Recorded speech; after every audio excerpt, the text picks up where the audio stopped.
741 News Radio 1029 KARN. First News with Kevin Miller, joined by Senator Tom Cotton. Good morning to you, sir. Hey, Kevin. Good morning. Great to be on with you. Glad you're here. We'll skip what happened in the debate last night, move on to other things. There's more going on. You were speaking on the Senate floor in support of law enforcement. What did you have to say there? So, Kevin, I spent much of August traveling around Arkansas, meeting with law enforcement officers and agencies of all types, from police departments to sheriff departments, prosecuting attorneys, the federal prison in Forest City, and many others, because it's been a tough couple of years for law enforcement, obviously, right, from the protests in places like Ferguson and Baltimore and now Charlotte, to cops being assassinated for doing their job in Baton Rouge and Dallas. I wanted to show my support for law enforcement officers across the state, also listen to them about how we can address some of these problems. And I took a few simple things away from those conversations.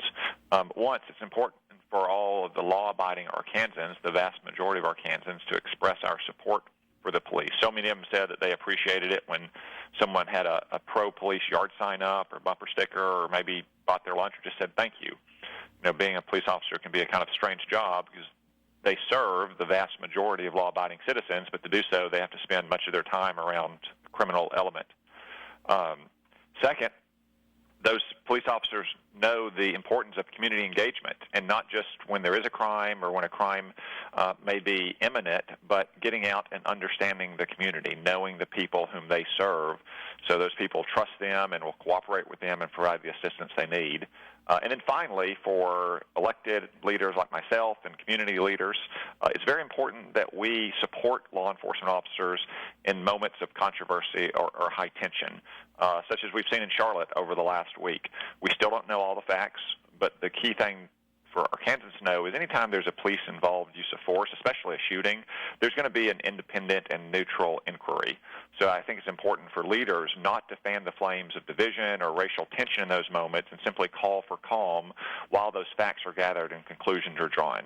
In Ferguson and Baltimore, for instance, we now know that there was no crime committed that could be proved against those officers. In Tulsa, there was a shooting. A woman from the police department has been tried. She'll have her day in court. The last thing we should be doing is fanning flames of tension and division in our communities. A lot of the information on these issues here is from social media. It ends up being hearsay. Would you agree? Yeah, even if you have what looks to be an accurate video, Kevin, it oftentimes doesn't tell the full story. It doesn't tell what happened before or after the video began or ended. It doesn't tell what happened to the right front or right, left, front, or rear of the video. That's why it's so important that we allow neutral inquiries to occur.